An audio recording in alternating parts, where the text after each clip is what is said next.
right. Hello, everyone. Welcome. Let's get the camera slightly adjusted. Okay. Welcome, everyone. Happy Tuesday. We made it through the weekend, and this is in my face. Hope everyone's doing well. We had the Pandora Papers release on Sunday, so we'll have a few articles on that, so we can go over that. I mean, there isn't a whole lot there that I'm sure is going to be surprising. We've covered some ProPublica stuff on, you know, how they rich hide their profits and tax mitigation strategies and wealth protection, that sort of stuff. I mean, it's just gonna be another in the long line of, see, the shit's broken, but we're gonna go over that. Yeah. What did I do this weekend? I didn't play Dungeons and Dragons because some people were missing. So that was Trey Bum Air. But I had time to continue looking for work. I had this one business. I applied for a QA position, which for them is very kind of a technical Q&A where it's having a experience or a degree or a broad background in computer programming and networking and usability and accessibility would have worked well. But they said no to that.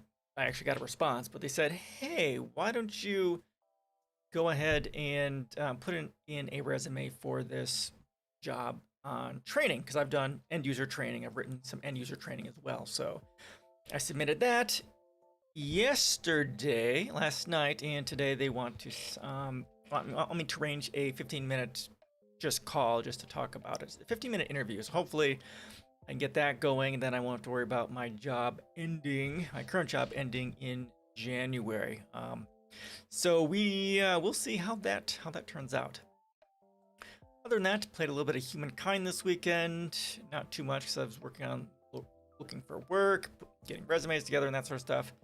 And that's pretty much it. How about you guys? Have you guys done anything interesting this weekend beyond, looking for work and the usual capitalist suffering garbage that we have to deal with? I've been a bit more active on Twitter as well. I had someone actually on Facebook yesterday, after it came back online, that quoted one of my posts, my tension within methods of exchange post. He actually took a screenshot of the very last thing there, which is, well, let's just take a look at it, because this is really, once you go through this whole post, this is really the question you have to ask yourself, because this is, you just screenshot this right here. So how can we create a world based on cooperation and peace between humanity and the environment when the core driver of methods of exchange, capitalism, is based on competition, which powerfully rewards the exploitation of humanity and the natural world? And this is really the big argument here, why capitalism, why monetary systems is the problem. It's what we talk about here when we get into anti-capitalism, resource-based economies, and all that sort of garbage. It's really just answering this question: how can capitalism, which is inherently, viscerally competitive and exploitive, create a world based on cooperation and peace? Answer me that! Right? So that was cool. And it shows that he actually read the post, because most people won't actually read this post because the title is so academic.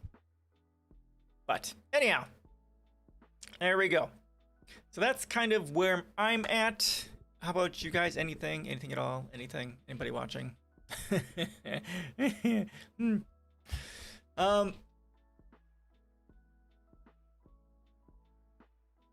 Yeah, our TV went out. So at some point I'll sit down and try and fix that. That's pretty much it. All right, quiet. So let's go ahead and get started, unless you guys have something. Last few weeks I've been forgetting to do this, and this is not cool.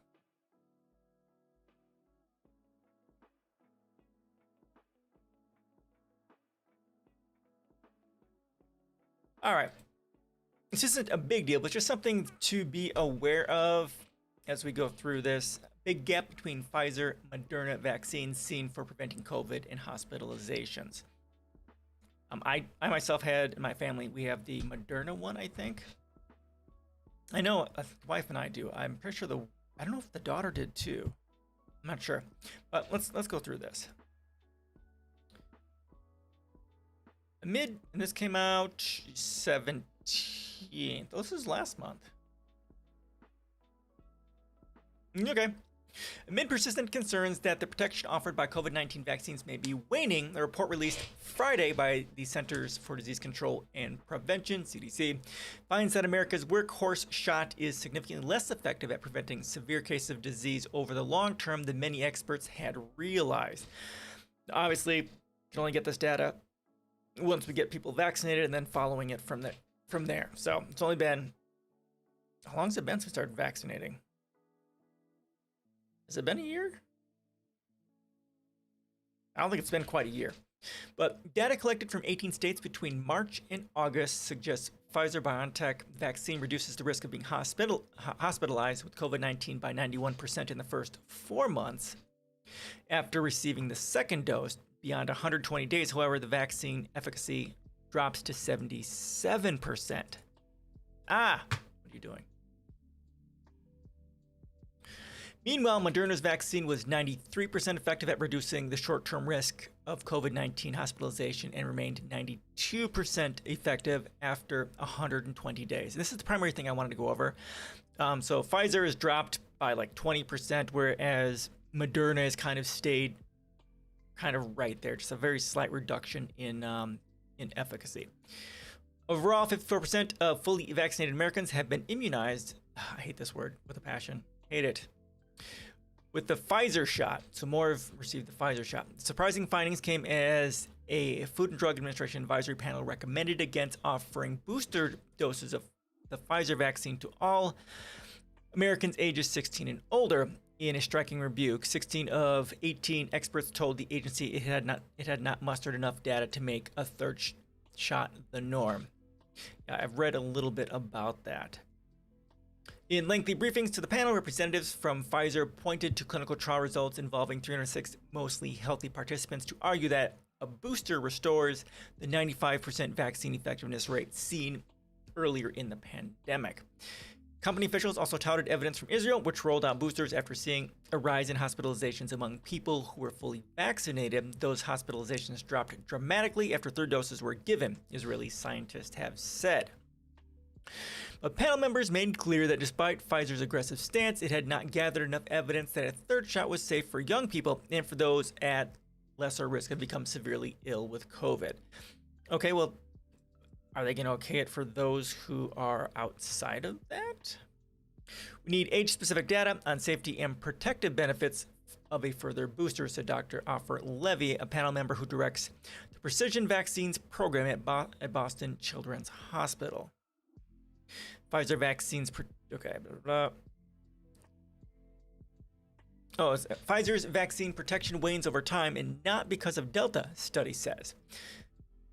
A new study confirms the dramatic erosion of the Pfizer-BioNTech COVID-19 vaccine's protection against breakthrough infections. FDA clearance for booster shots for everyone 16 and older would be seen as something as close to a mandate, to Dr. Eric Rubin, a panel member and infectious disease expert at the Harvard T.H. Chan School of Public Health. Rubin worried that such a move could redefine what it takes to be considered fully vaccinated against COVID-19. Okay, none of us are there yet, he said. But others apparently are. Dr. Anthony Fauci, President Biden's top advisor on vaccines, has come out strongly in favor of booster shots, saying before Friday's vote that a failure to endorse the shots would be a mistake. And in mid-August, Biden himself said his administration would begin making booster shots available in the week of September 20 to those vaccinated for at least 8 months.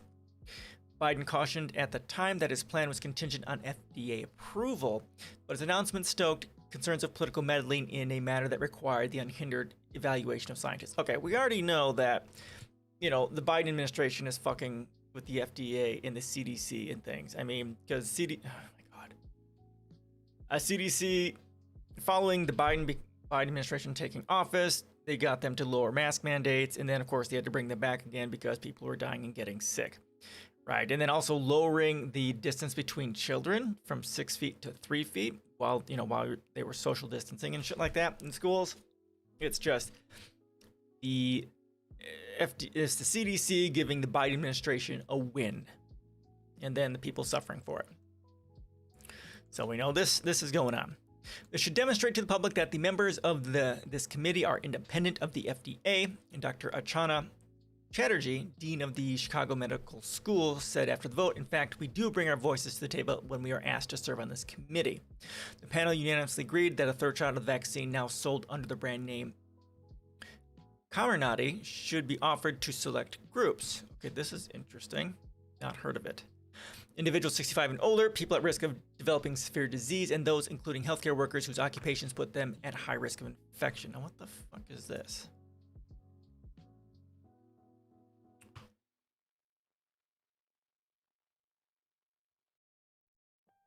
Okay, how Fauci and the National Institute of Health got ahead of the FDA and CDC in backing COVID booster shots. National Institute of Health scientists became convinced that COVID-19 vaccine boosters were needed, influencing Biden's decision for a September 20 start date. Dr. Peter Marks, who leads the FDA's evaluation of drugs and vaccines, told panel members that the agency should give its blessing to booster shots with an emergency use authorization, a regulatory step that falls short of full approval Pfizer had sought. Okay, the company issued no statement Friday in response to the panel's vote. Researchers in the United States have been warning for months that the immunity afforded by COVID-19 vaccines might be waning. The CDC reported that in late July, close to 3/4 of the 469 people swept in a Massachusetts outbreak were fully vaccinated, and the agency has launched several studies aimed at detecting changes in the vaccine's effectiveness in healthcare workers and others who were vaccinated early. But virtually all those infections appeared to be mild, and health officials eager to induce vaccine skeptics to step up for their shot, including Dr. Fauci and Dr. Rochelle Walensky, director of the Centers for Disease Control and Prevention, have repeatedly praised the vaccines for keeping most fully vaccinated people out of hospitals. The new report on waning efficacy challenges that expectation. Now, again, this is mostly for Pfizer because Moderna seems to be doing just fine as far as maintaining their efficacy, as this is reporting. Vials of Pfizer-BioNTech COVID-19 sit on a tray. Okay, that's the picture. Researchers from around the country find striking differences between two mRNA vaccines long thought to be interchangeable. While the Moderna vaccine received emergency use authorization in December, okay, so this is when they started, December of last year, so 8 months. The company reported that 30 people in its clinical trial developed severe cases of COVID-19, including 9 who required hospitalization. All 30 patients were in the placebo group, resulting in the vaccine efficacy against severe disease of 100%. Okay, good. 10 people in Pfizer's initial clinical trial developed severe cases of COVID-19. 9 of them were in the placebo group. Okay, what am I reading? Okay, so this is Moderna up here. All right, so 100% here for Moderna. 10 people in Pfizer's initial clinical trial developed severe cases of COVID-19. 9 of them were in the placebo group, including 7 who were hospitalized, resulting in a vaccine efficacy against severe disease of 88.9%. Oh, look at that. Huh. No, god damn it. Doesn't show that there's a fucking link here. See? See there's a link to it. That shit's messed up. Bad usability. Once the Moderna and Pfizer vaccines were rolled out to the public, their records of preventing COVID-19 hospitalizations in the first 4 months were neck and neck, 93% and 91% effective, respectively, but the degree of protection diverged after that. When they focused specifically on the period 120 days beyond the second dose, study authors found that the Moderna vaccine remained 92% effective at preventing COVID-19 hospitalizations, but the equivalent figure for the Pfizer vaccine was 77%. The results were published in the CDC's Morbidity and Mortality Weekly Report. Both the Pfizer and Moderna vaccines were based on mRNA technology, which delivers temporary instructions to the body's muscle cells that help it learn to recognize the spike protein, a key part of the coronavirus's structure. But they're actually not necessarily interchangeable, said Dr. Timothy Brewer, a professor of medicine of epidemiology at UCLA. Okay, this is going to be interesting. Each vaccine is formulated and administered differently, Brewer said, and those differences could affect the strength and duration of the two vaccines' protection. Obviously, because it is. Moderna's shot contains 100 micrograms of vaccine, more than 3 times the 30 micrograms in the Pfizer shot. Okay. And Pfizer's 2 doses are given 3 weeks apart, while Moderna's 2-shot regimen is administered with a 4-week gap.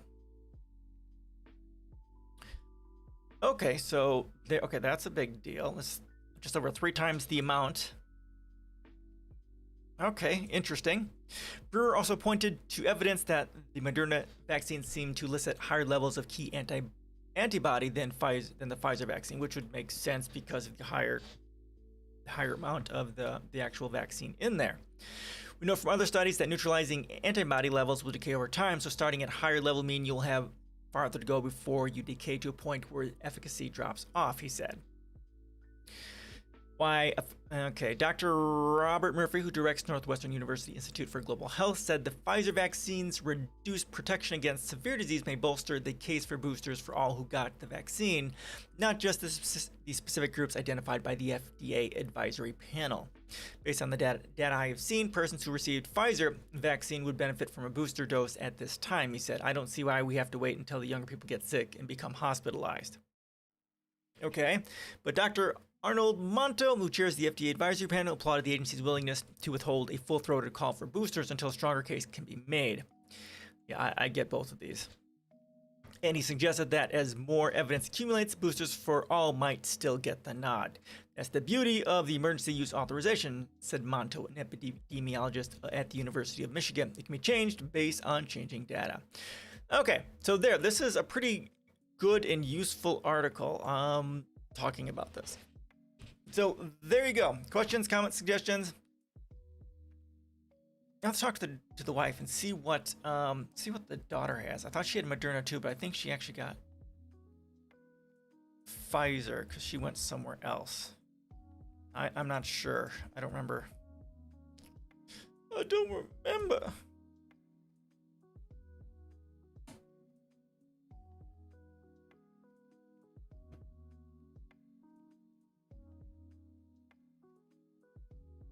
All right, this is from October this month.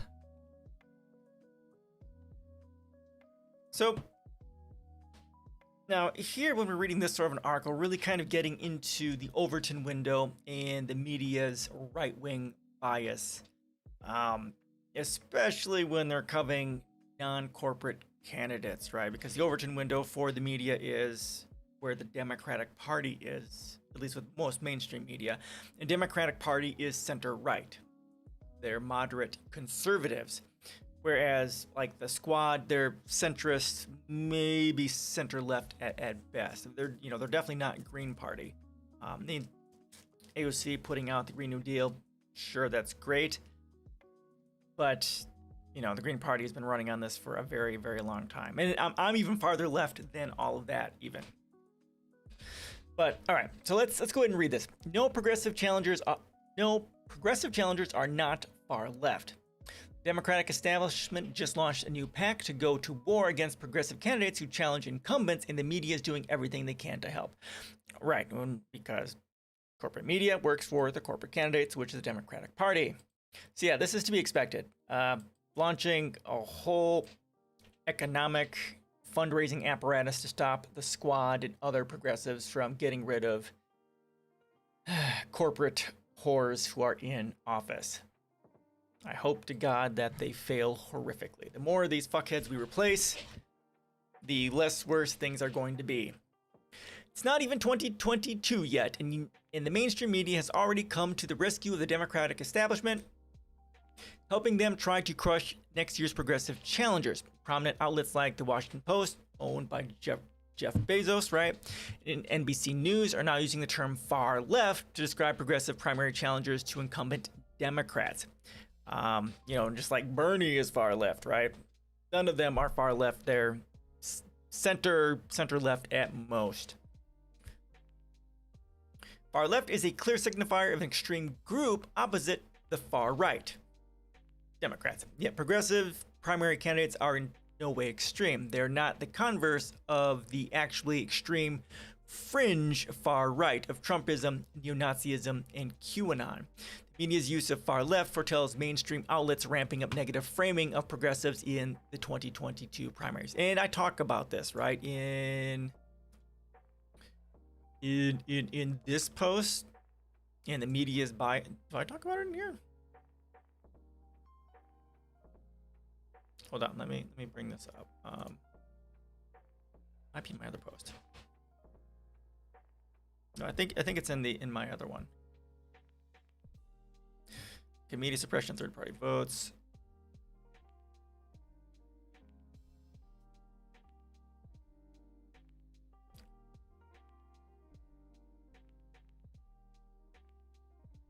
I do talk about it a little bit in here. I'll just go and throw this out here because I haven't shared this in quite a while. But I think it's more in this one over here. Yeah, lesser of two evils. Here I talk about the role of media.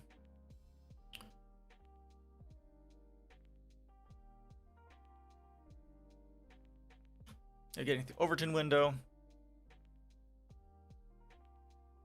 All right, I'll go and share this, because this is a very important post to read. The lesser of two evil voting. In the role of media. The label appeared in both the Washington Post and NBC News articles announcing Team Blue PAC, a new political action committee with a singular goal of protecting incumbent Democrats against primary challenges.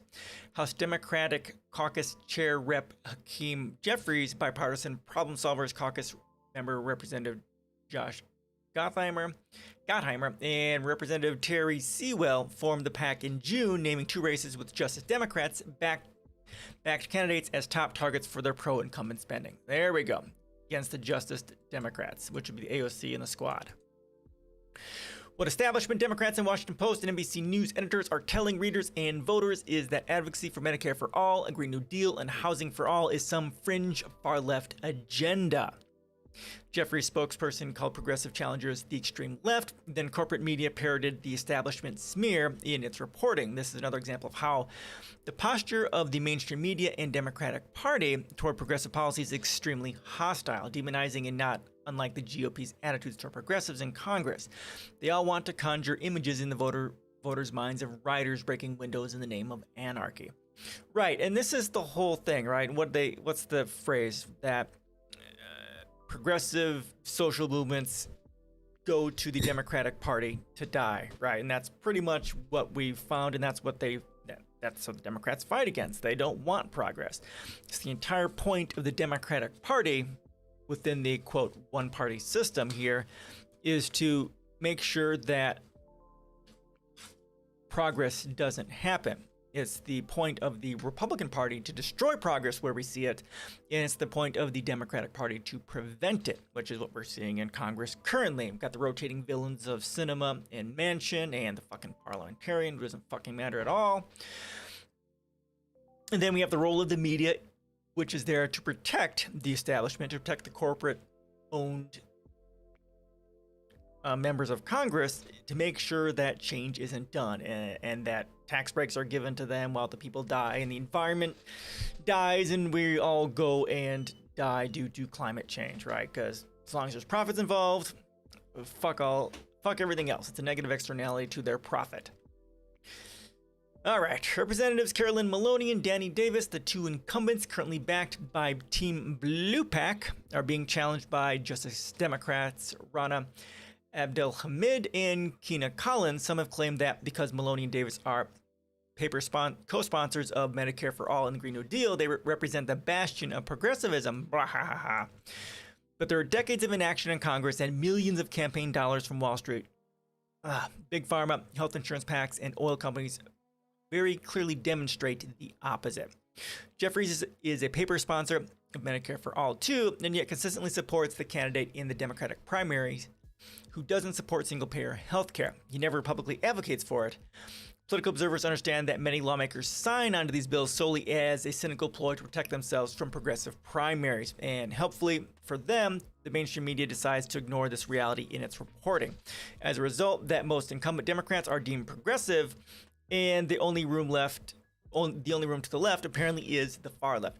Right, and when there's no danger of a bill being passed, some Democrats will sign it just, again, to make themselves look good, and like they're saying here, to protect them from being called, protect them from, in a way, being called corporate, and to help put on that label of progressive. And it's just a fraud. Again, you got to follow the money. Follow the money and watch the votes. And that's what my post here, I talk about how you need to vote. Right, why you need to vote in every single election. I also talk about that. Follow the money. Look at the votes and follow their money. Look at their rhetoric and see how all of that comes together. And most likely you'll find their votes will align with where their money comes from. Team Blue PAC farce continues, with Jeffrey's spokesperson also saying it should come as no surprise that the chair of the House Democratic Caucus plans to support the re-election of members of the House Democratic Caucus who are working hard to enact President Biden's Build Back Better bullshit agenda. It's fucking garbage. You know, I'm very, as you regulars know, I'm very critical of the absolute ridiculousness of Biden's plans. I mean, it's anemic. It's limp dick policy. None of what Biden proposes is going to make any of the radical level of change required, and nor is it going to save humanity from extinction. Again, if you're not doing basically $10 trillion a year in spending for the next 10 years, you are effectively voting for human extinction. It's that simple. We have got so many things to change in this country, and it's not just in this country too. That spending, a lot of it will, that 10 trillion per year isn't just here. It's also what we'll be sending over to other countries in foreign aid to get them to skip past the fossil fuel era and get their asses into sustainable energy, get them into vertical farming, because what we're seeing now, like we're seeing in Turkey from last week, right? They've got extreme levels of drought, and they're losing their farms and their food supply. And we need to make sure that they're doing better water management and shifting to vertical access farming and shifting to sustainable energy. And a lot of these second and third world countries, these emerging countries, aren't doing that. And we need to start sending them money to help make sure that they can make that jump from fossil fuel age into the sustainable fuel age. If not just to help, we shouldn't do this just to help fight climate change. We also need to be sending these countries money, at least the United States specifically, and much of Europe too, because of imperialism and colonialism, right? We need to be sending reparations to many of these countries too. So this reparations, of that $10 trillion plus per year that we should be spending, several trillions of that should be going to these countries for reparations, which can help fund the fight on climate change.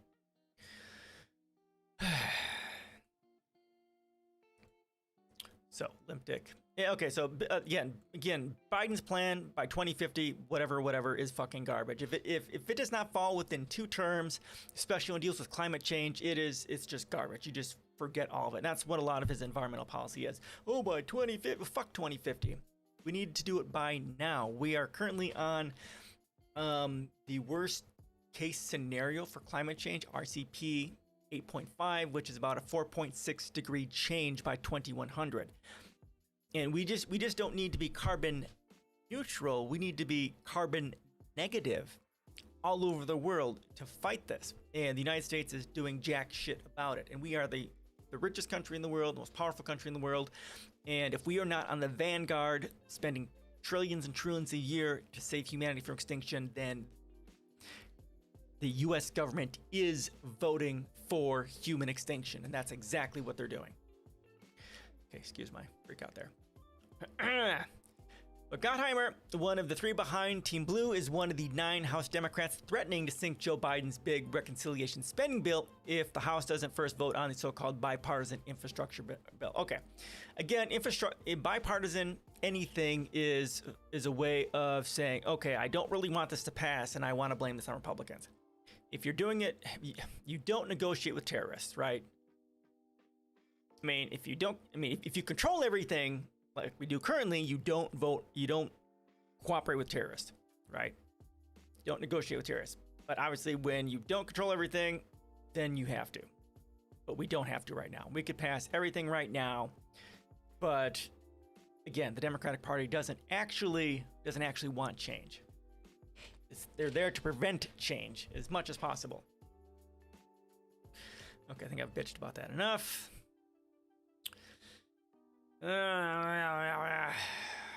Yet Gottheimer, clearly the definition of a roadblock to Biden's agenda, gets to be part of Team Blue Pack because none of this is about policies or legislation. Then what the fuck is it about? It's about protecting Democrats already in power. Exactly. It's corporatism. Making sure the corporate whores are protected so they keep corporate whoring in Congress. And protecting the status quo for the donor class. And the Washington Post and NBC News are giving the establishment their backing by labeling their opponents as the fringe group. Exactly.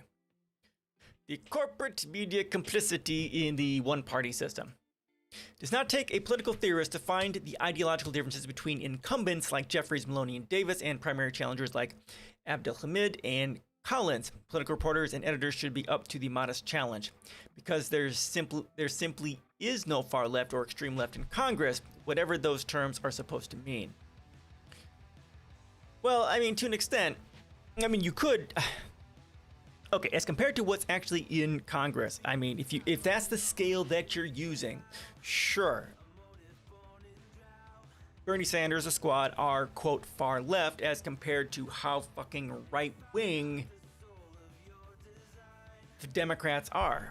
I mean, like I said, they're center, they're moderate conservatives. So if you are center, that may not be extreme left per se, but it's actually left of the actual corporate Democrats.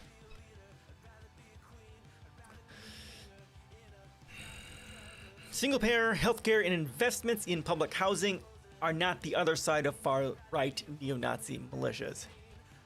Well, I mean, neo-Nazi militias are trying to murder people, whereas, single-payer and public housing is trying to save people. So maybe there's a case for it, but this shouldn't even be part of the conversation. I mean, we have these people in office, right? The choice by Jeffries, mainstream media, and others to designate progressive challengers as extreme is one way these entities try to quell threats to the existing power structures in the Democratic Party and the United States as a whole.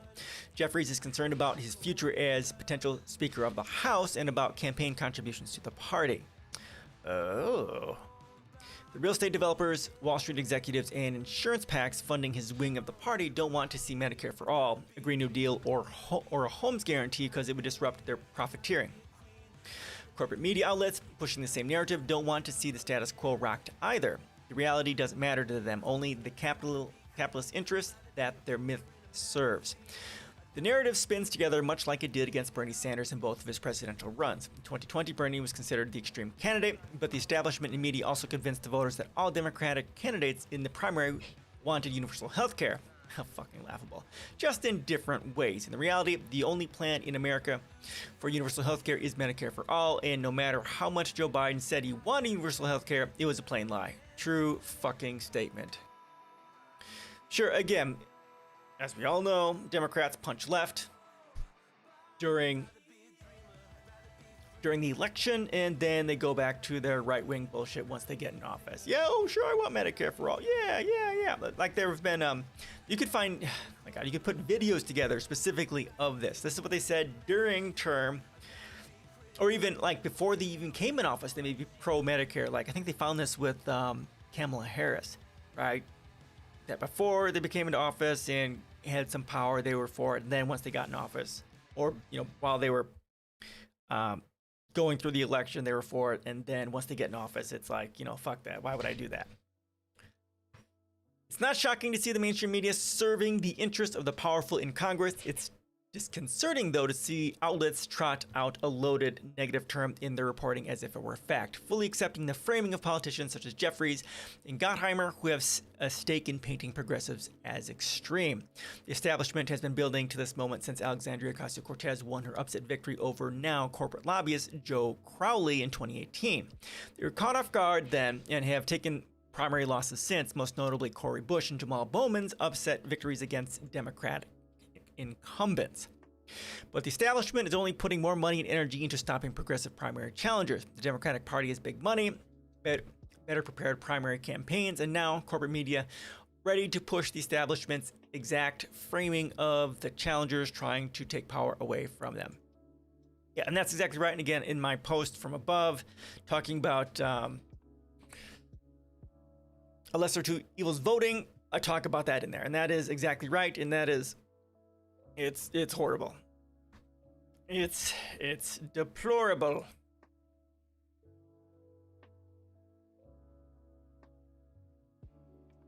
All right, questions, comments, and suggestions on that. Now going to Pandora Papers. Are you ready? Are you ready? Anybody? Anybody?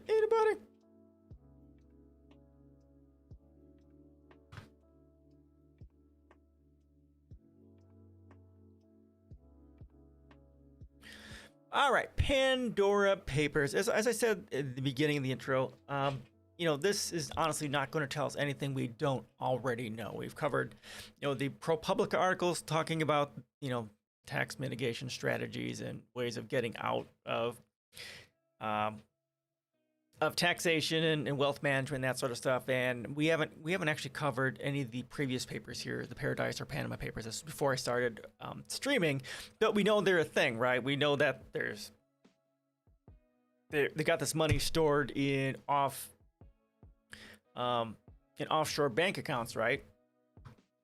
Offshore leaks. There's been 260 gigabytes in 2013. Panama Papers in 2016, 2.6 terabytes.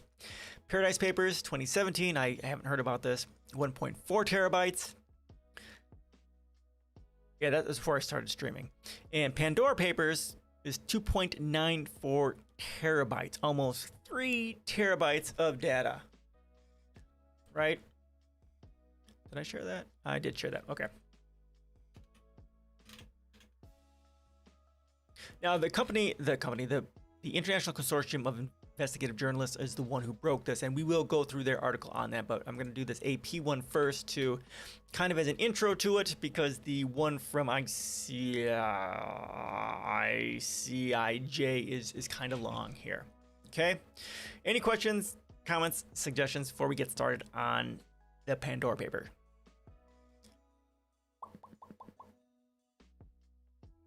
All right.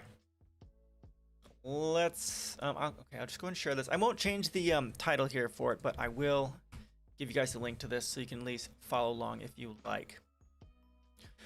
All right, leaked records open a Pandora's box of financial secrets, and this was, I'm assuming, published yesterday because papers went out on Sunday. Doesn't say yet. All right.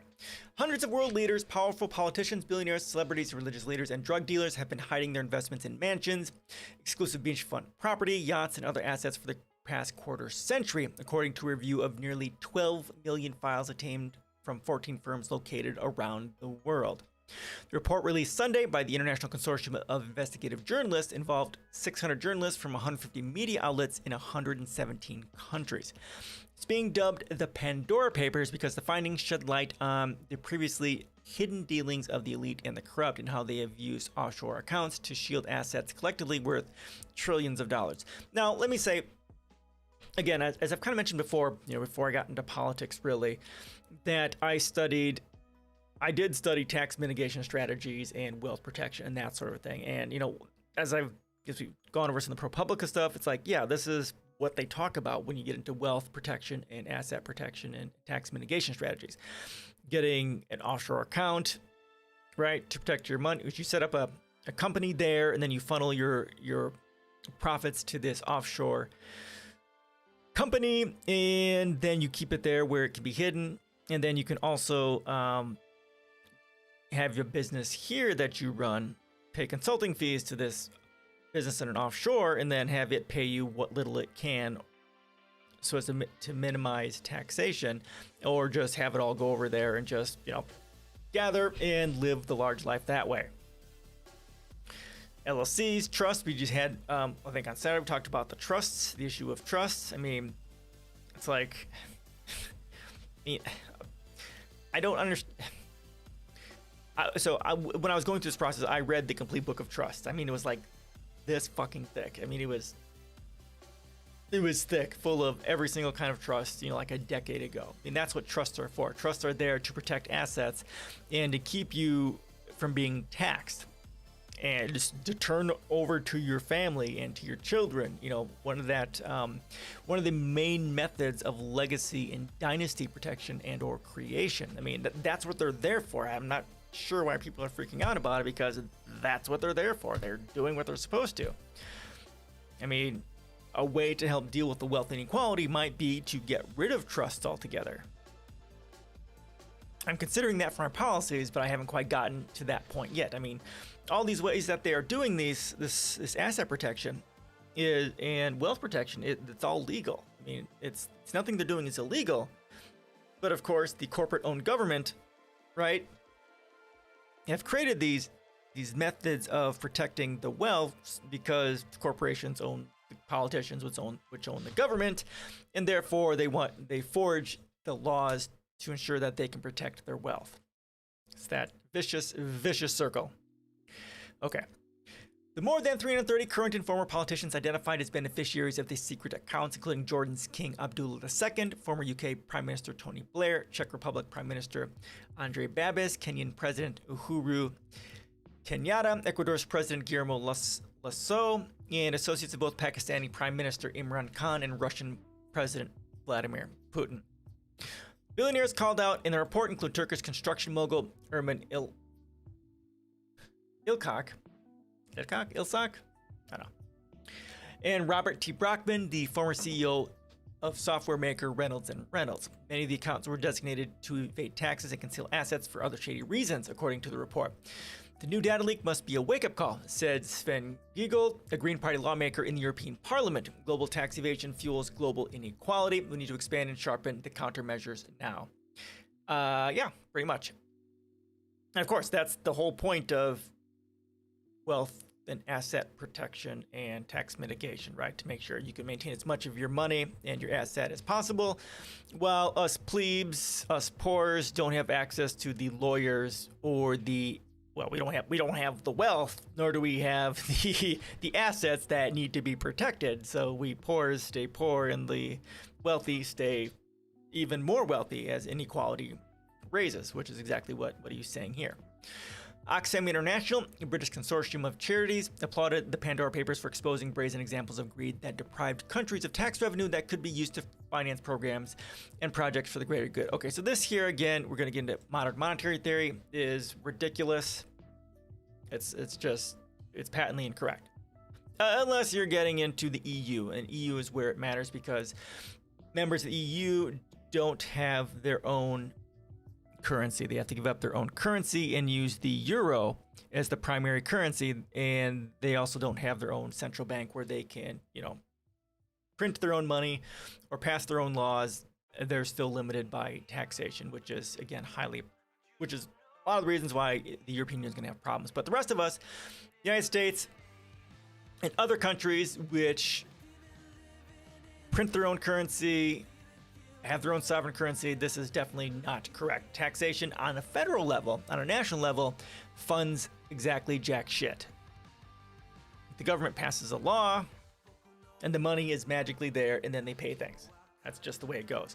And of course, on a state or province level, city level, or whatever, sure, yes, this is correct. But anyhow, this is where our missing hospitals are, Oxfam said in a statement. This is where the pay packets sit of all the extra teachers and firefighters and public servants we need. Okay, for locally, yes, that is correct. Whenever a politician or business leader claims there is no money to pay for climate change and innovation, for more in better jobs, for fair post-COVID recovery, for more overseas aid, they know where to look. The Pandora Papers are a follow-up to a similar project released in 2016 called the Panama Papers, compiled by the same journalistic group. Okay. The latest bombshell is even more expansive, porting through nearly 3 terabytes of data, equivalent of roughly 750,000 photos on a smartphone leaked from 14 different service providers doing business in 38 different jurisdictions in the world. The records date back to the 1970s, but most of the files span from 1996 to 2020. Photos on a smartphone. Wow. That's hardcore. In contrast, the Panama Papers culled through 2.6 terabytes of data leaked by one now defunct law firm called Mossack Fonseca that was located in the country that inspired the project's name, Panama. The latest investigation dug into accounts registered in familiar offshore havens, including the British Virgin Islands, Seychelles, Hong Kong, and Belize, but some of the secret accounts were also scattered around in trusts set up in the U.S., including 81 in South Dakota and 37 in Florida.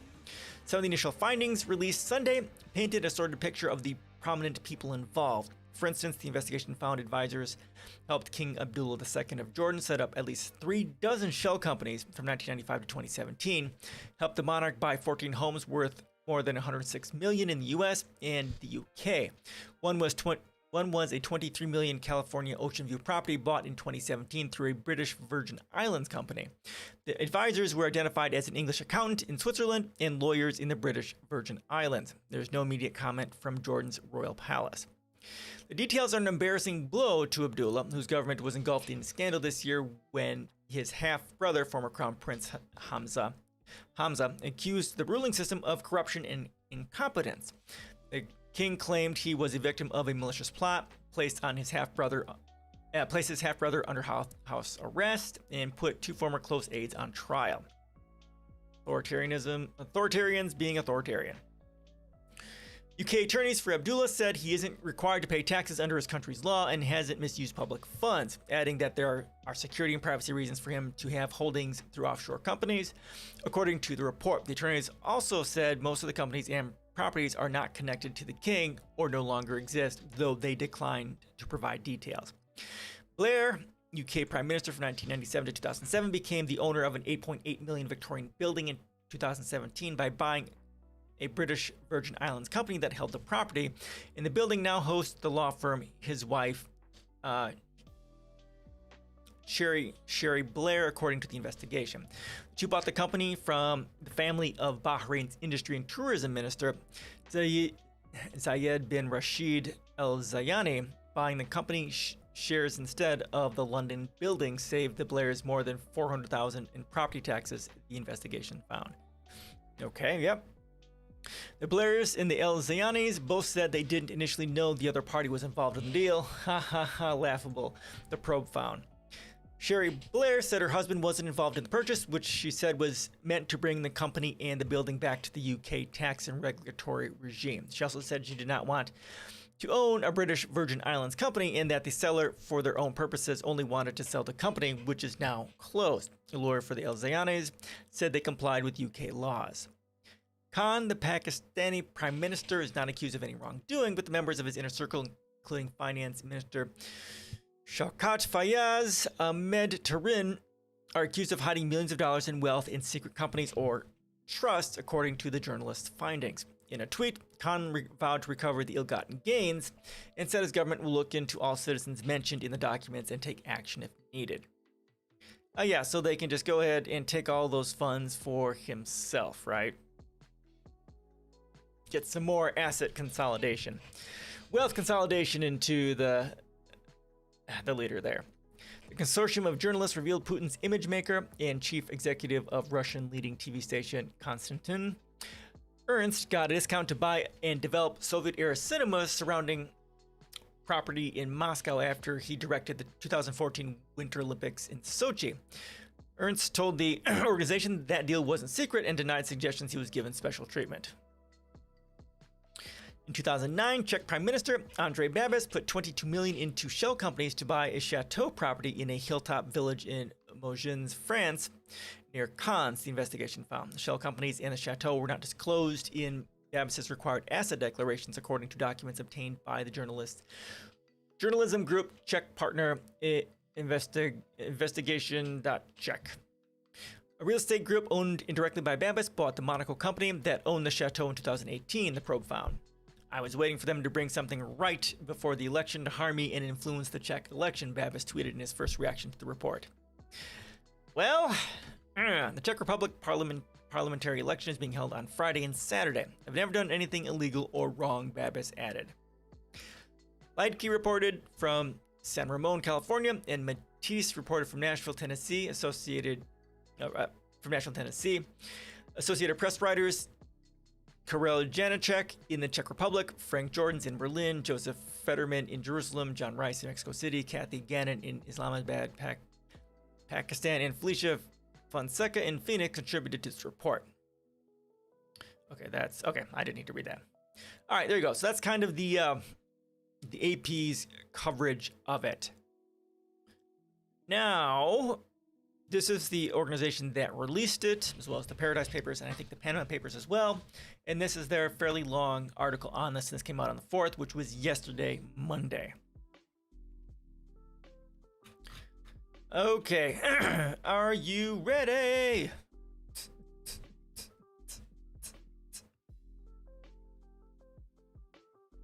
All right. Rogue Americans shielded money offshore, eluding victims in criminal investigations. An alleged murderer, mob associate, and child sex offender protected their wealth in Belize tax haven, records show.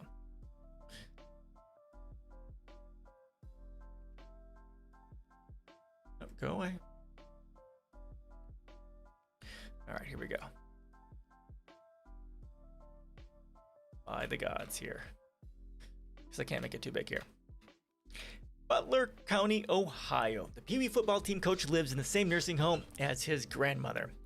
Mark Ryan, not yet 42, sits in a wheelchair, drinks from a sippy cup, and gestures with one arm. From the one arm he can still move freely. I believe, reads a plastic sign hooked to the top of a customized iPad his parents bought him early on, sometime after he settled into the sterile room with a stuffed bear and a relentless parade of sitcoms. Ryan was an 18-year-old athlete when he went to Hollywood and 20 when he returned home, hooked on pain pills and alcohol and too afraid to tell his parents what happened to him and the other young men invited to extravagant Los Angeles parties hosted by entertainment executive Mark Collins Rector. Ryan and two others eventually sued, saying they had been drugged, threatened, and raped by Collins Rector and his associates in what would become one of the largest Hollywood abuse scandals of the 1990s. They won multi-million-dollar default judgment from the California court, money that would have helped pay for the care Ryan needed after seizures and a stroke brought on by an abrupt withdrawal from alcohol and pills forced him into the nursing home just after his 35th birthday. See, there he is. Ryan never received the money from Collins Rector. In 2000, while under criminal investigation, Collins Rector fled the country. He was captured in a beach resort in Spain and returned in 2003 to the United States, where he pleaded guilty to transporting minors across state lines to engage in criminal sexual activity, but disputed the civil judgment against him. He left the country again in 2007 and has not been seen publicly in years. How the hell did he get out if he pleaded guilty? What the Ryan family never knew after searching for Collins Rector and his money was the elusive sex offender moved some of his assets offshore to one of the world's most notorious tax havens. For a fee of $500, Collins Rector set up a trust in the Central American country of Belize through a financial and corporate services firm that grew into a one-stop shop for American clients, including at least a dozen who sheltered assets while facing criminal investigations or costly lawsuits. Robert Durst, convicted last month for the execution-style murder of a close friend in 2000, was a client. So was a mob accomplice, a dentist charged with defrauding Medicaid, a producer of adulterated drugs, and the founder of a cruise company accused of negligence by the families of 31 sailors who drowned during a hurricane. All were identified by the Washington Post and the National Consortium of Investigative Journalists through one of the largest ever troves of secret financial documents known as the Pandora Papers. Okay, so here's the actual papers here. I'll drop the link in here.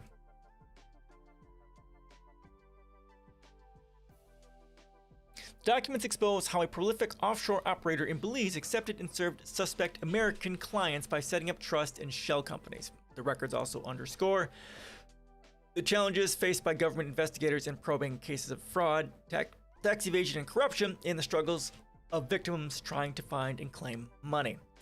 Never got nothing. Got zilch. Nothing, said Mark Ryan's father Fred, a retired steel company worker who declared bankruptcy in 2009 as his son's medical bills piled up. People you are dealing with are millionaires. We just couldn't fight it anymore. And again, when you look at my policies, I say that all lawyers should be public servants. They should be paid for by the government, period. That's it. That way, millionaires and billionaires are the only ones that don't get, quote, justice. Because like we've seen with Monsanto, right? Monsanto just buried family farms in lawsuit after lawsuit, and they just could never fight back because they don't have the money. They're not made of money, right? So part of dealing with this is making sure all lawyers are public servants. Collins' rector could not be reached for comment in 1999. Court documents show he paid $1 million to settle another lawsuit by a New Jersey man who said he was sexually abused as a child for years by the entertainment mogul. During his 2004 sentencing hearing in the criminal case, Collins' rector told a federal judge, "I'd just like to say I'm very sorry, Your Honor. I've suffered. It doesn't matter, but I'm very sorry. I don't know what else to say at this point." Maybe that you'll fucking pay them, maybe? In Belize, a former British colony, Collins' rector and other Americans relied on the services of companies owned by Glenn Godfrey, a former attorney general, who helped write the country's modern-day trust laws. There you go. Godfrey's enterprises include a law office and the corporate service company known as CIL Trust International, Inc., former City Trust International, Inc., which he owns with his wife. Smart people get away with this all the freaking day. The systems that are in place are not designed to stop the flow of money. They're simply not. Of course they're not, because the laws are written by politicians or owned by the corporations, or the corporations themselves hand the politicians the law, say, "Here, pass this," and then it gets passed in some form. Federal prosecutors have identified Godfrey's firms in court cases as offshore providers to Americans accused of wrongdoing. One was Jared Wheat, convicted of selling adulterated and unapproved prescription drugs over the internet through a Belizean company set up by CIL Trust. The other was billionaire Robert F. Smith, who evaded millions of dollars in U.S. taxes through a trust established at CIL Trust.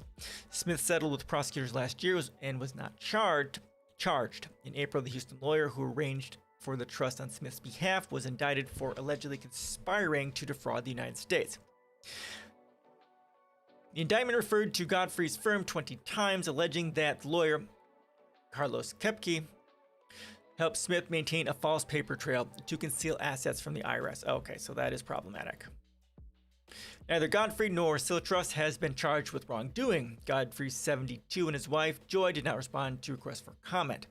Efforts to find and seize assets sheltered abroad are at times hamstrung by uncooperative providers of offshore services and by treaties on information sharing that can produce outdated or limited information, according to a dozen former prosecutors and investigators who spoke to the Post and ICIJ. Yep, and that's why they set up these trusts in these countries that have strong corporate protection laws, so that they don't have to disclose all these sorts of things. And some of the reading that I had done, over a decade ago about this, that's exactly what they said. If you want asset protection, you do set up your shell company in some of these states. There's some states that have strong corporate protection laws. I think Nevada is one of them. Rhode Island, I think, is another one, at least back then, where they have strong corporate protection laws, or of course Belize and Panama and these other countries that have strong corporate protection laws and in some cases no corporate taxes either. So that's what you do.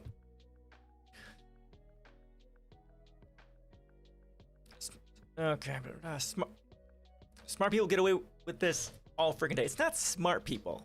It's not smart people. It's rich people. Rich people get away with this all freaking day, said Paul Peltier, who spent more than 25 years working and overseeing financial crime investigations at the Justice Department. Everybody thinks big bad government, but the systems that are in place are not designed to stop the flow of money. They're simply not. Right, exactly. They're not there to stop the money. They're there to make sure the money keeps flowing so that the rich can keep being rich while the rest of us poors can be poor and exploited for fun and profit. A Caribbean hideaway. The Pandora Papers' documents obtained by ICIJ and shared with the Post reveal bank accounts, trusts, companies, and foundations established by wealthy clients in the United States and abroad. The records come from 14 offshore providers, including Sil Trust. It is not illegal to set up an offshore entity to reduce taxes or manage wealth.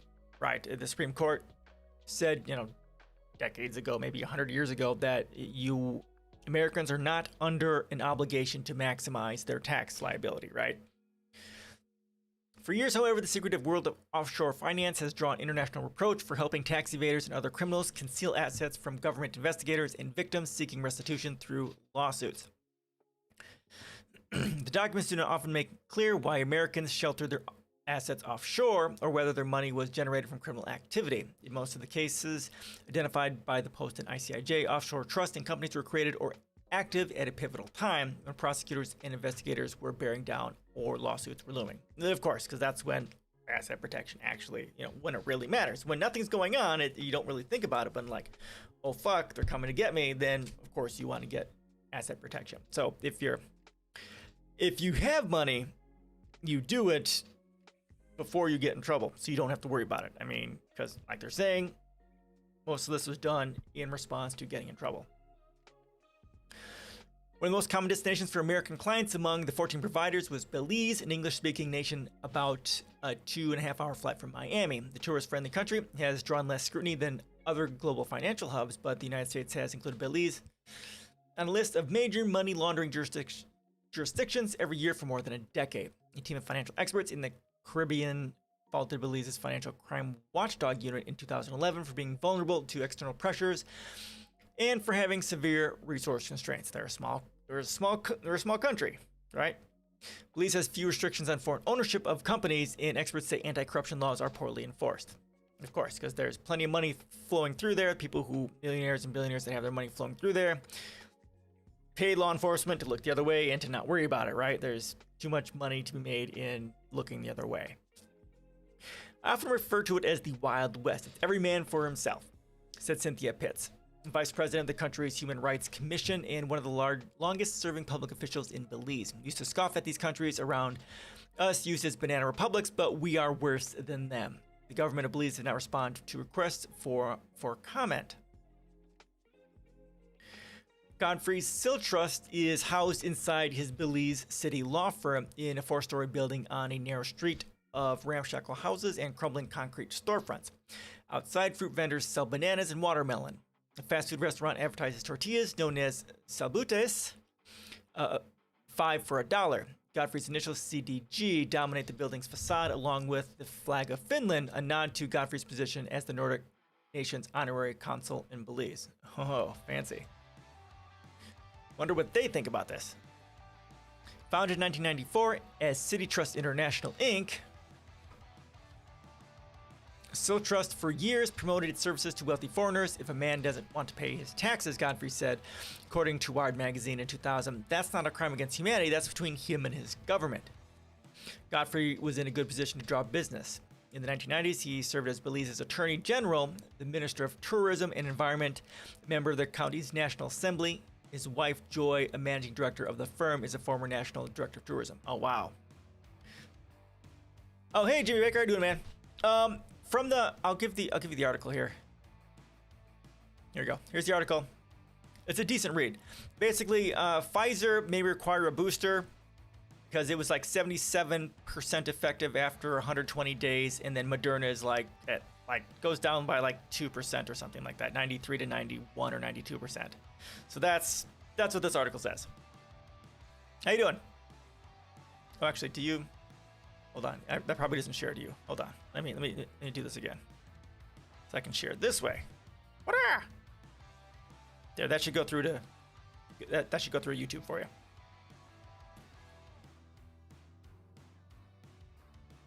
Let me find this here for you.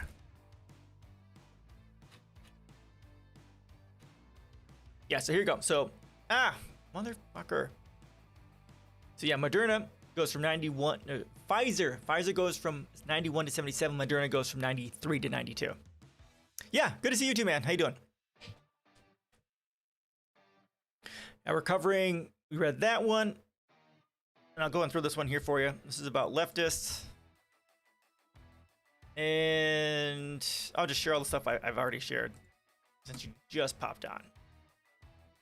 This is the first one on the Pandora Papers we read, and now we're on the actual ICIJ article on the Pandora Papers.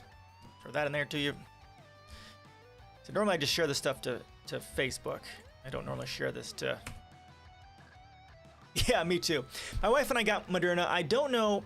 God, I don't know what my daughter got, because she didn't go to the same place to get the vaccine. I think she got Pfizer. I'm not sure. After this, when the wife's gonna be gone for a while. When she gets home, I'm gonna ask her which one the daughter got, because we may have to look at getting her the booster when they make it available. So yeah, fortunate for Moderna. So yes. And they also mentioned another one here. But not here. Hold on, let me go over here. They mentioned another, the fuck is that? They mentioned another vaccine which I had not heard of before. You're thinking about this for the booster?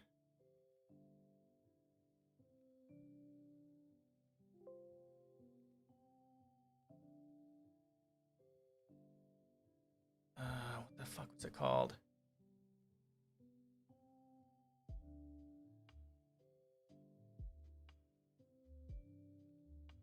Yeah, there's some really interesting in here. The Moderna vaccine is 100 micrograms of vaccine, whereas Pfizer has 30 micrograms of the actual vaccine, which is part of it. And what were they talking about booster? There was this...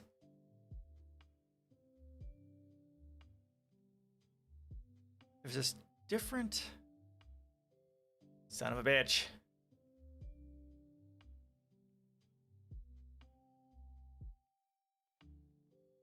I don't remember. There's some other vaccine that they mentioned, which I never heard of, that they were considering for, I think it was for, whatever. You can read it. You can read it. I have to find it again and then read about it, because I have never heard about this other vaccine. So yeah, the CDC hasn't decided on whether or not they should do recommend boosters. The experts in the panel said it's too early to say, so that's where they're sitting on boosters. But it's sounding like that for Pfizer they'll probably have to do it, whereas Moderna is sitting pretty strong so far, at least from the data that they have. Whew. Okay.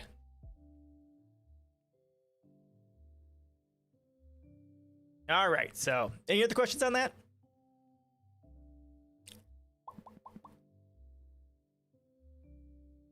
And again, if you want to see what articles and stuff we go over, I do update the description of the YouTube video. Also, you can get access to it through Discord and then Reddit as well. I put all the links we cover in those places too, in case you're getting that bored. All right.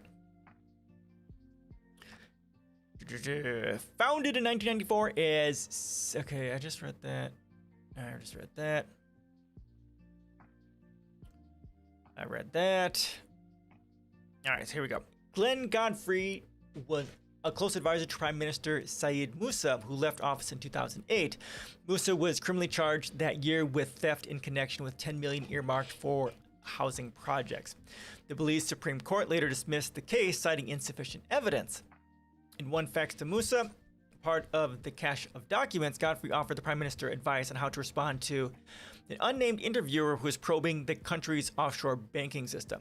Belize has more modern international financial systems legislation than the Caymans. Caymans another one. And most other international financial services jurisdictions, Godfrey wrote to Musa. There has not been a single documented instance of money laundering in Belize. In a competitive industry, the Godfreys appeared to thrive.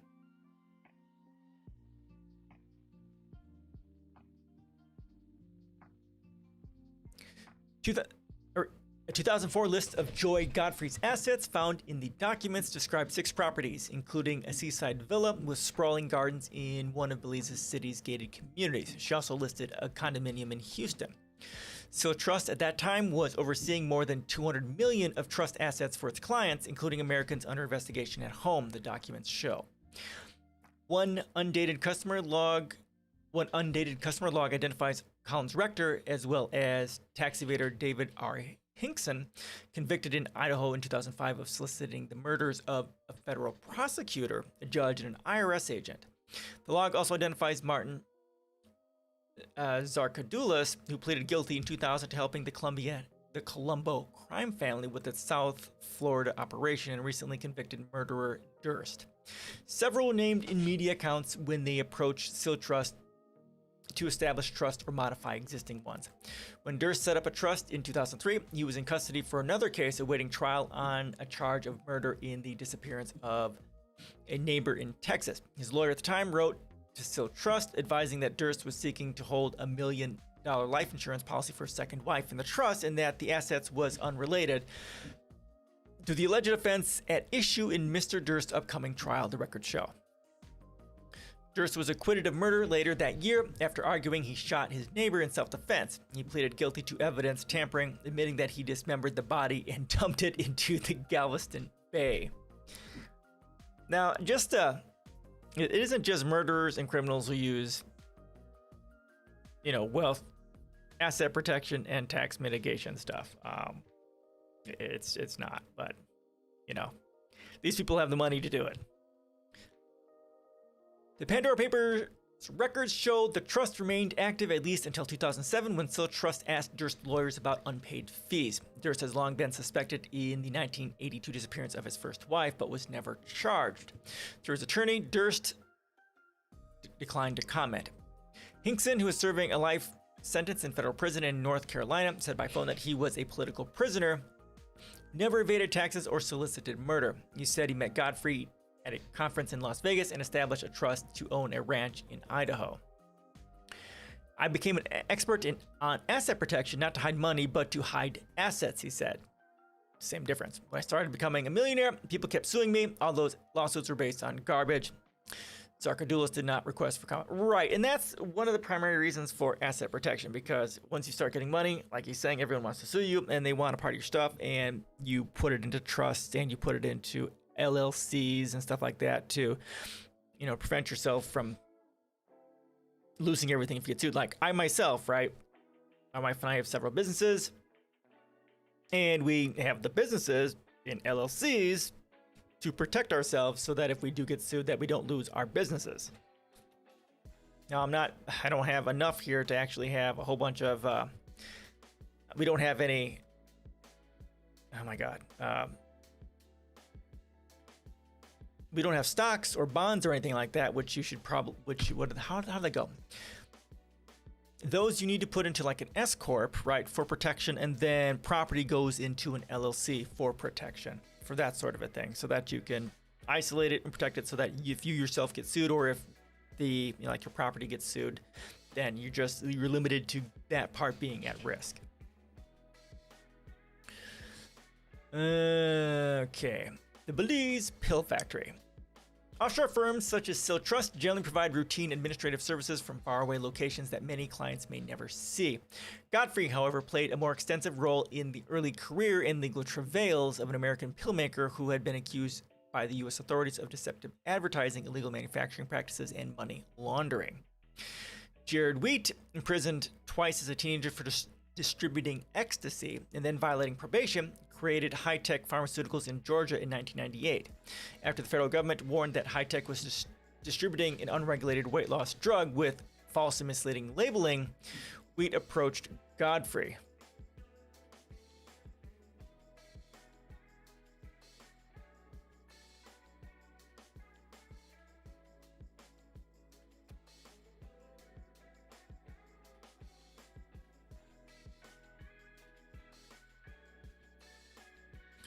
Through Seal Trust, Wheat set up companies in Belize. He also opened an account in 2001 at a Belizean bank where the Godfreys were shareholders and advisors, according to Pandora Papers documents. On its bank application, the records show Wheat, then 29, listed expected annual deposits ranging from 100,000 to 300 million, and attributed the income to pharmaceutical and dietary supplement sales throughout the world. This company's address in the United States was in a mall across from a Waffle House about 20 miles north of Atlanta. In 2004, Wheat set up in a 7-room bungalow in what Belize referred to as its export processing zone. The land near Mayan ruins was partly owned by Joy Godfrey, according to the documents. In July, Belizean police and agents with the U.S. Drug Enforcement Administration raided the house, finding a pill counting machine and hundreds of thousands of pills, according to a description of the raid and other reports found in the documents. Labeling and packaging of these products, which were not done in a professional manner, could have caused serious harm. Sharon Sanchez Anderson, chief pharmacist at Belize's Ministry of Health, said in a statement to the police as the investigation unfolded. In Belize, Wheat was charged with money laundering in connection to the drug operation. He retained Godfrey as a defense lawyer and was later acquitted. A federal grand jury in Georgia indicted Wheat's company, Wheat and 10 others, in 2006, alleging that they illegally sold unapproved drugs over the internet. Prosecutors said in a court filing that one of Wheat's attorneys claimed that Wheat's decision to flee Belize in July 2004 and later transfer $1.7 million to Panama was upon advice of his attorney, Glenn Godfrey. Prosecutors also described a police affidavit that said Godfrey, whose company ran the export zone where Wheat's operation was located, had the electricity turned off during the execution of a search warrant, forcing investigators to suspend the search. Interesting. Godfrey told the police that Wheat's company had an overdue electric bill of $809. Oh, that's convenient. It's perhaps more than coincidental that Mr. Godfrey's company shut off the power, prosecutors said. In 2009, a federal judge in Georgia sentenced Wheat to 50 months in prison for illegally selling knockoff prescription drugs online, fined Wheat $50,000, and ordered the company and other defendants to forfeit $3 million in proceeds. In a new case in 2017, a federal grand jury in Georgia indicted Wheat for wire fraud, money laundering, and other offenses. Godfrey's name never came up again, this time after a federal agent found his alleged signature on an audit report that claimed a dietary supplement sold by Wheat's company had met U.S. safety standards. Oh. In a court filing, the agent said there was no reason to believe Godfrey worked as an auditor. Godfrey was not to be accused of wrongdoing in connection with the case, which is ongoing. It wasn't that convenient. Wheat, who last year posted an Instagram video of his new Lamborghini, declined through his lawyer to comment. He has previously defended his company and said the operation in Belize complied with U.S. law. High-tech manufacturer sells and distributes millions of dollars of lawful dietary supplements, Wheat said in a 2018 court filing. In pursuit of answers, as Godfrey's client list grew, foreign governments repeatedly asked for the financial records of suspect clients. From 2002 to 2018, the Pandora Papers documents show countries in the United States, Russia, Ukraine, Spain, Belgium, and Austria submitted more than 100 requests for information to help crack criminal cases. The requests were mostly routed through the Belize Financial Intelligence Unit, which forwarded them to Godfrey's companies. The records do not always make clear how Siltrust responded to the requests. In one case in 2011, Siltrust was asked for information about the owner of Jarvis Trading Limited, a shell company set up by Siltrust that was implicated in a money laundering case in Ukraine. In its reply to Belize's Financial Intelligence Unit, Siltrust instead named the company's nominee director, a front person often used to obscure the true owner of a company. Okay, yeah, so some of these, again, when I was doing my research on this over a decade ago, when I was looking at investments, stuff like that. Yeah, so you have a company like this, Siltrust, and then you name as the front person, what do they call it here?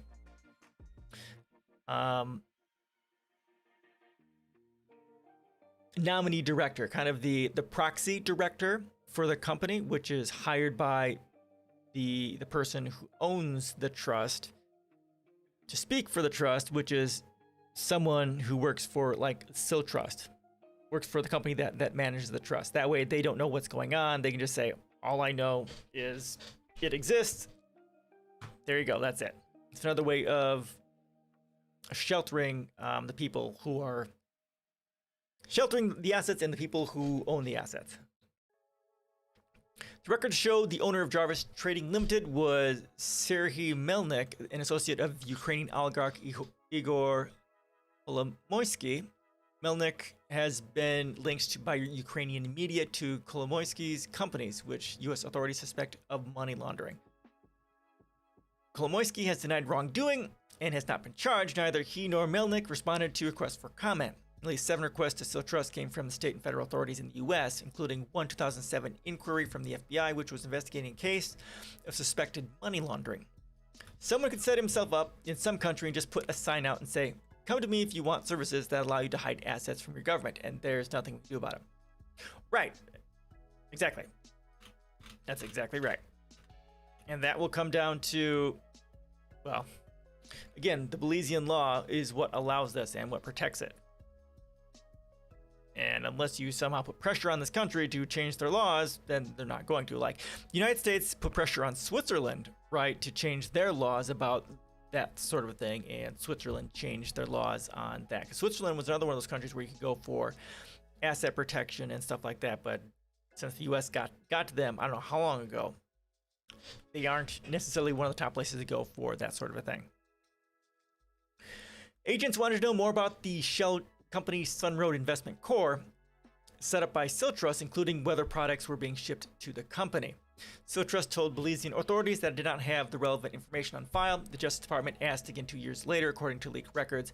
It is unclear whether the matter was resolved. In 2018, the Justice Department asked for financial records, ownership information, letters, and other correspondence related to a 2000 trust established by Siltrust for technology investor Smith. Prosecutors alleged that Smith illegally set up the trust to hide assets from the IRS. In a statement that appears in the documents, Godfrey disclosed to the U.S. government that he had worked with Houston attorney Kepke to help Smith set up the trust. Godfrey, according to his statement, said he met Kepke in the mid-1990s at an asset protection conference in Houston. Kepke and Siltrust also helped create 2 Belizean trusts for Smith's financial backer and mentor, the Texas software billionaire Robert T. Brockman, the records show. In 2020, Brockman was indicted in what authorities describe as the largest tax fraud in U.S. history. Brockman pleaded not guilty. The case is ongoing.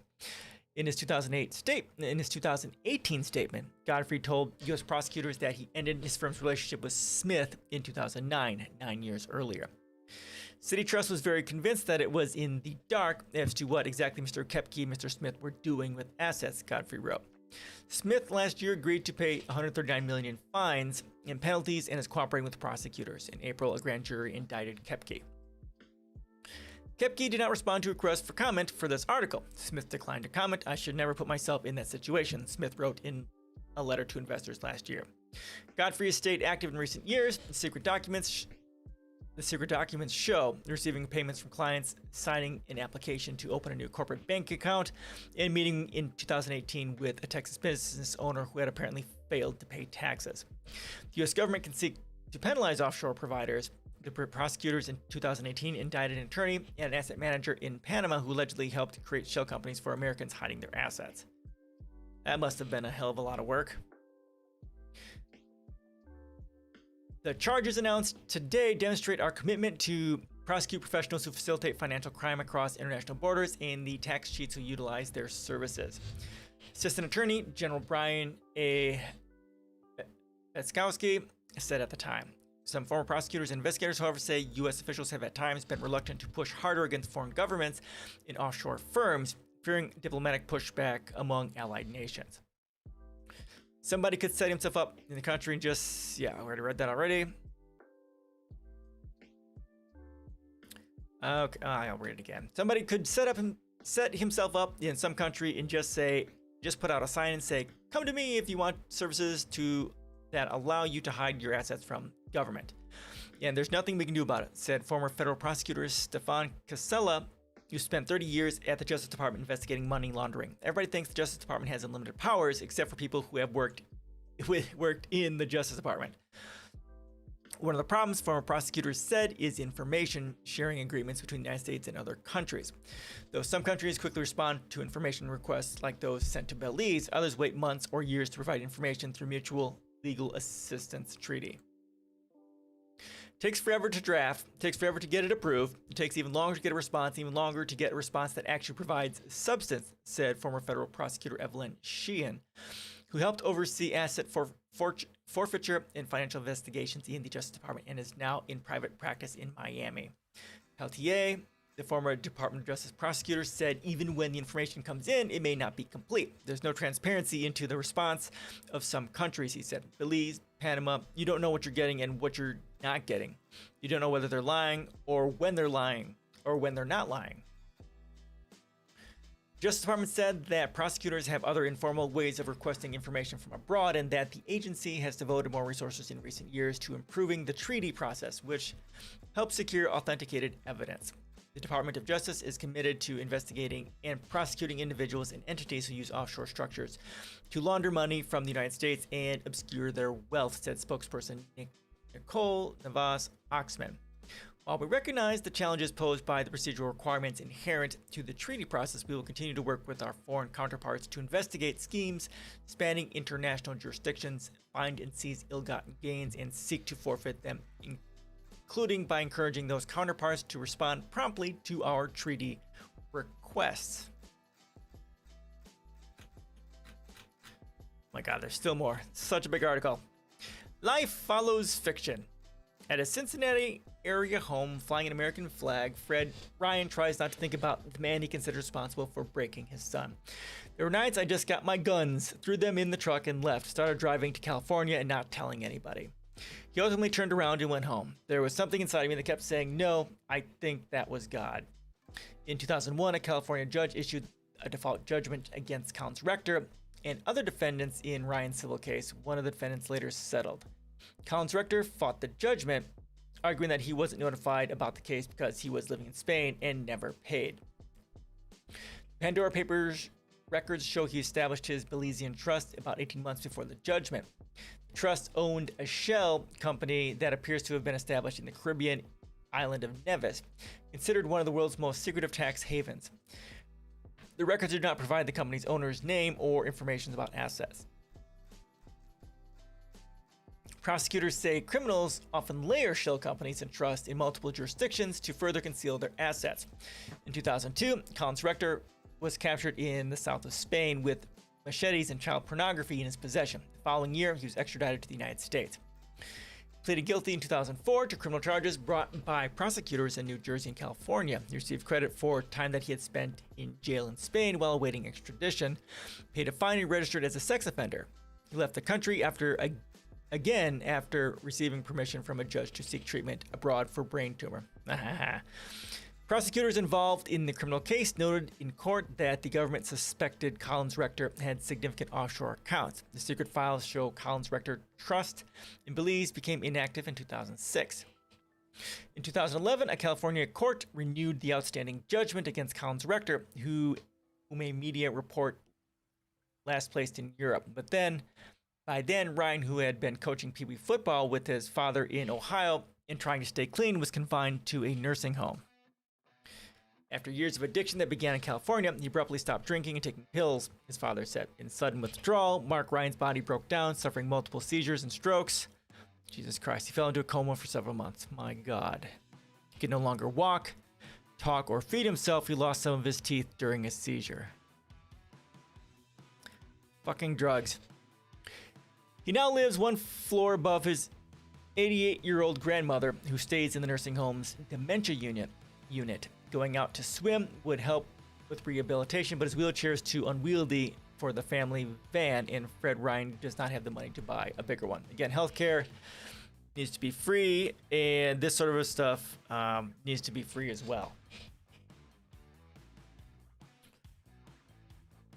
On most days, Fred Ryan lingers over pictures of his son, who started playing football in elementary school in the 1980s. At the same time, in Belize, Godfrey published a novel. He called it The Sinner's Bossa Nova, a reference to Latin American music and dance. In the book, a wealthy foreign whiskey smuggler faces execution for illegally selling diesel fuel to Nazis off the coast of Belize during World War II. The attorney, along with a Belizean friend, helped the smuggler hide his assets in case of arrest.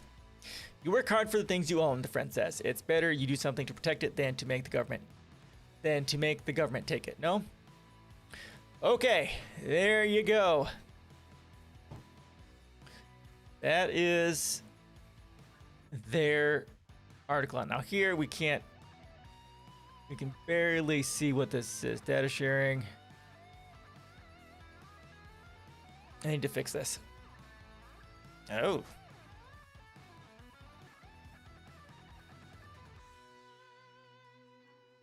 Okay, so they have a whole software here for the data. Interesting.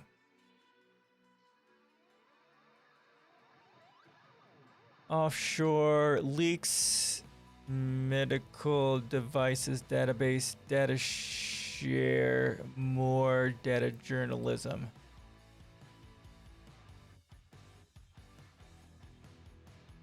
Okay, offshore leaks database. Search by country. Okay, so this must be where all the data is here. All right, there you go. That is that article. Now I've got one. I have two more articles on this. Let's actually move on from this. It's enough of that. All right, so let's move on to this.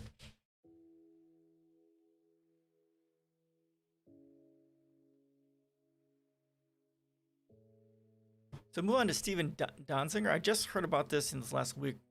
Yikes, last week or so.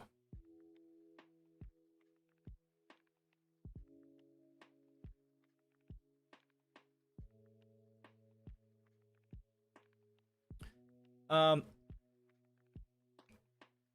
right, any questions, comments on the Pandora Papers, asset protection, and that sort of a thing? Anything? Come on, submit.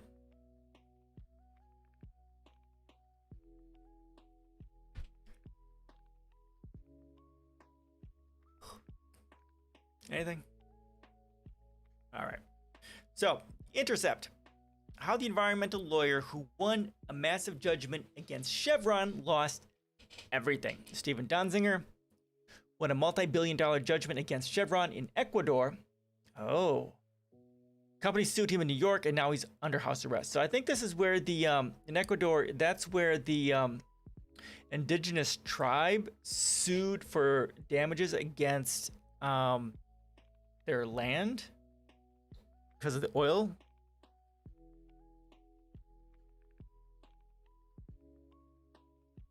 Oh. Okay, last August, during the second hottest year on record, while the fires in the Amazon rainforest were raging, the ice sheet in Greenland was melting, and Greta Thunberg was being greeted by adoring crowds across the US, something else happened that was of great relevance to the climate movement. An attorney who has been battling Chevron for more than a decade over environmental devastation in South America was put on house arrest.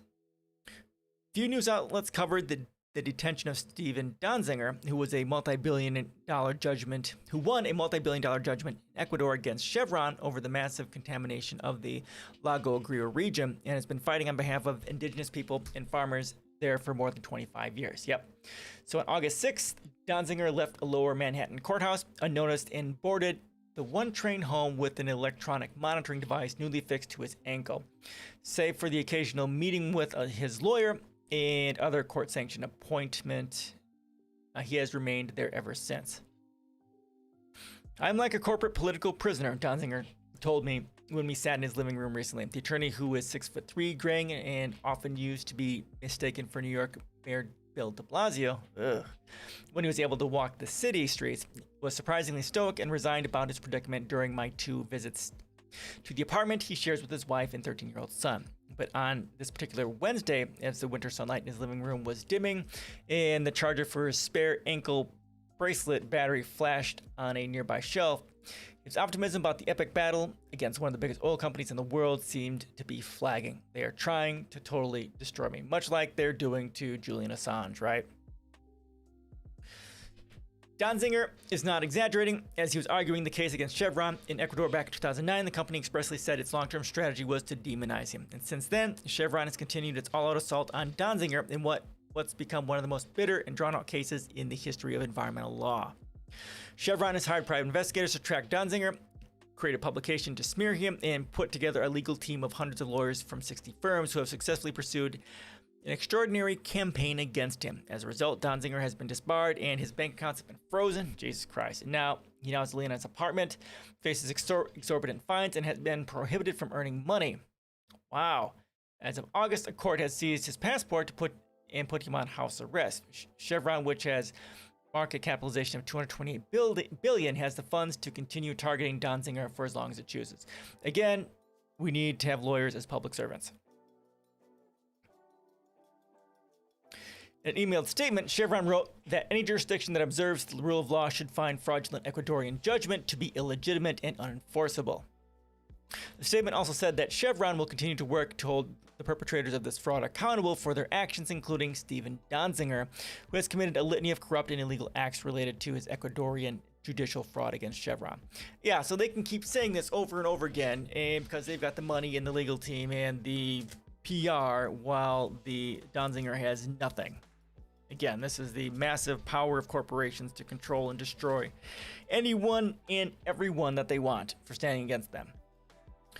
The developments that led to Donziger's confinement were, like much of the epic legal battle has been engaged in for decades, highly unusual. The home confinement is his punishment for refusing a request to hand over his cell phone and computer, something that's been asked of few other attorneys.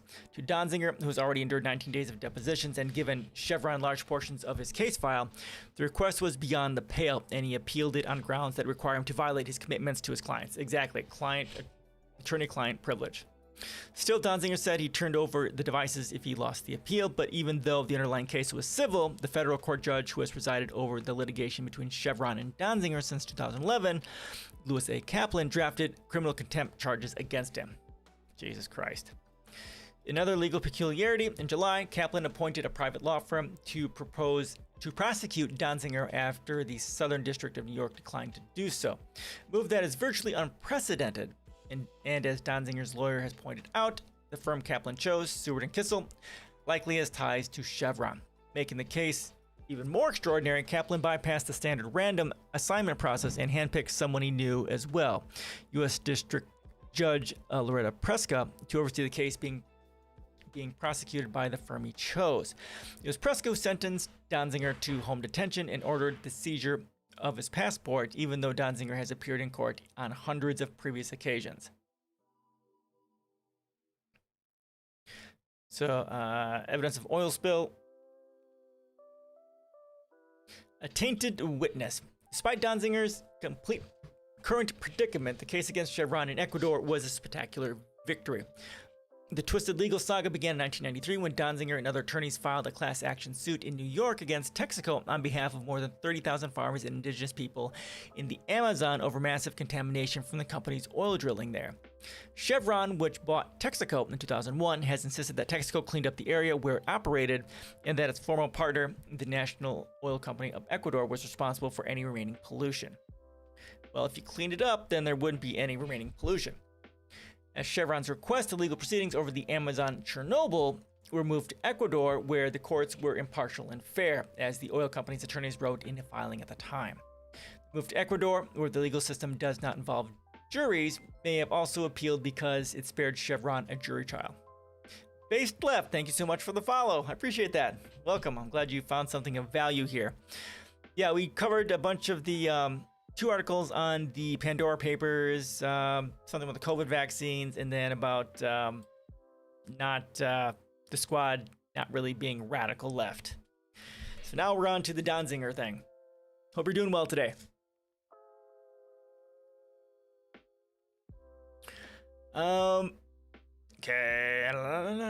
Okay, so where the move to Ecuador, where the legal system does not involve juries, may have also appealed because it spared Chevron a jury trial. In a case, an Ecuadorian court ruled against Chevron in 2011 and ordered the company to pay $18 billion in compensation, an amount that was later reduced to $9.5 billion.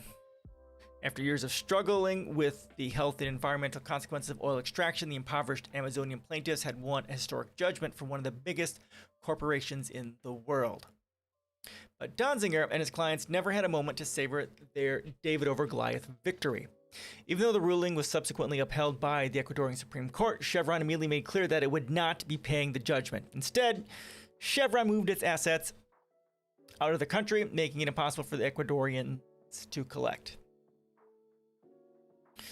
Talk about asset protection, right? And that sort of a thing. Yeah, that's what we're talking about here.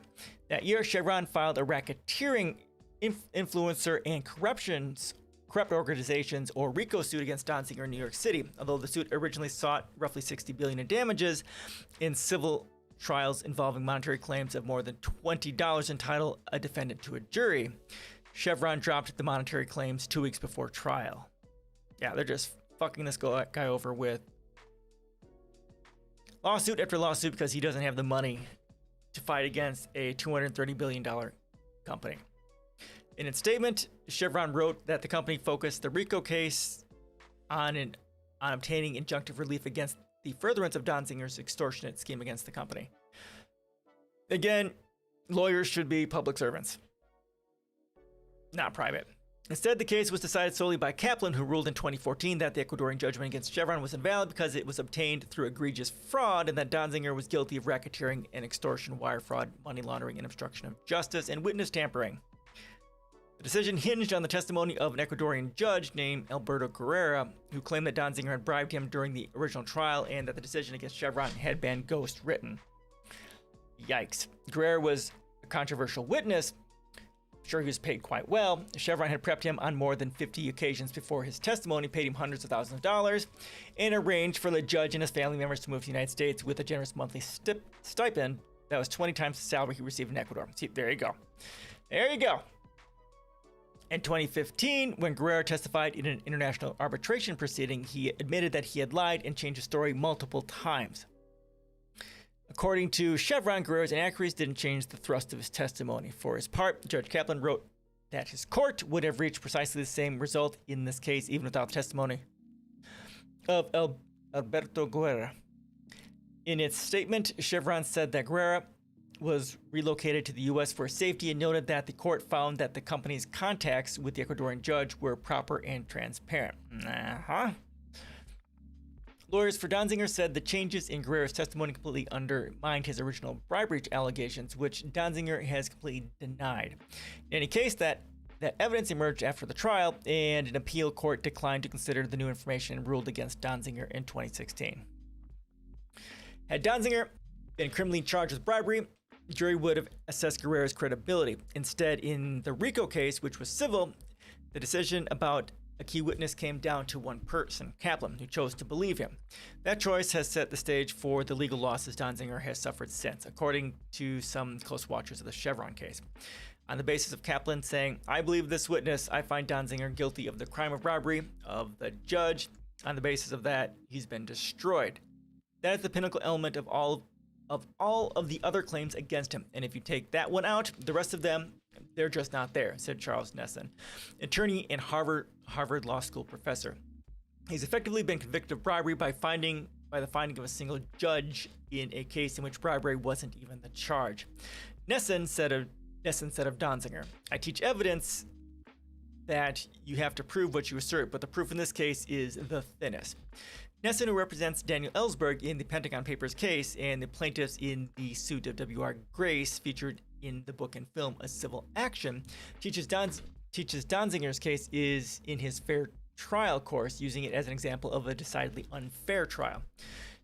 Donziger epitomizes a person in asymmetric civil litigation that can now be denied a fair trial, he explains to a suit. Exactly. Again, companies and millionaires and billionaires can afford teams and teams of lawyers while we the people can't.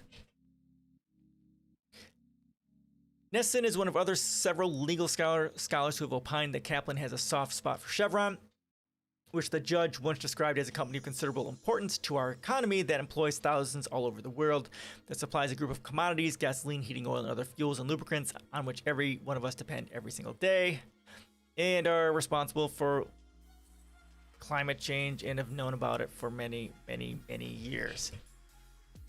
Killing the world for fun and profit. In contrast, the judge has exhibited antipathy for Donziger, according to his former lawyer, John Kecker, who saw the case as a Dickensian farce in which Chevron is using its limitless resources to crush defendants and win the case through might rather than merit. Kecker withdrew from the case in 2013 after noting that Chevron will file any motion, however meritless, in the hope that the court will use it to hurt Donziger. By the balls.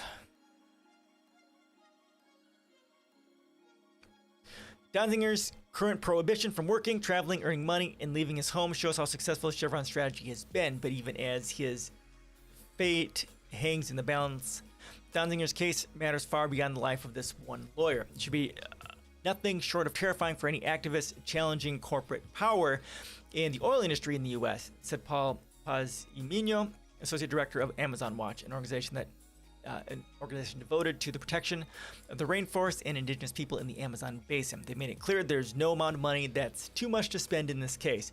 He said of Chevron, they will stop at nothing. True that.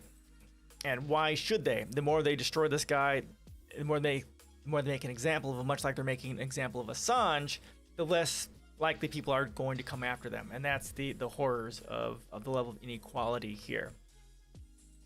Especially of the lack of justice in our, quote, justice system. We don't have a justice system, we have a legal system. And that is fundamentally part of that problem. Justice has zero to do with how the courts and the system works.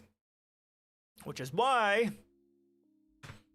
in my policies, in my 8 philosophical pillars for peace, one of those pillars is justice and compassion, right? Interdependence, humanity, natural world, sustainability, education, equity, justice and compassion, science and technology. Right? Without justice and compassion, without justice, there's no justice. The Chevron case may be most devastating for the plaintiffs in the Amazon, who never received their judgment despite being left with hundreds of unlined waste pits and contaminated water and soil from millions of gallons of spilled crude oil and billions of gallons of dumped toxic waste. Everything that's happened to Donziger is small potatoes compared to the fact that Kaplan has rendered the damage the company actually did as totally irrelevant to Nessim. Yeah, and that's why, my policies, oh my God, let's just go over there. Let me go ahead and open this up here. Just a second.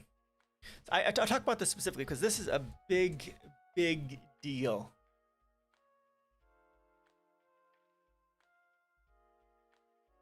I gotta log in here, otherwise it's going to mess up my... Not that I'm getting hits to my policy sites or anything, right? But just so that I don't get myself excited because I saw 2 hits to my site.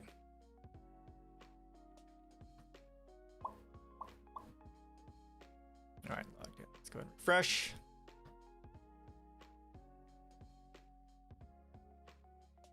Come on. You can do it. Refresh.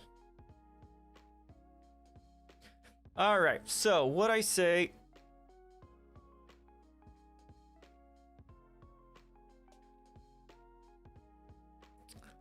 I gotta find where the fuck I wrote it.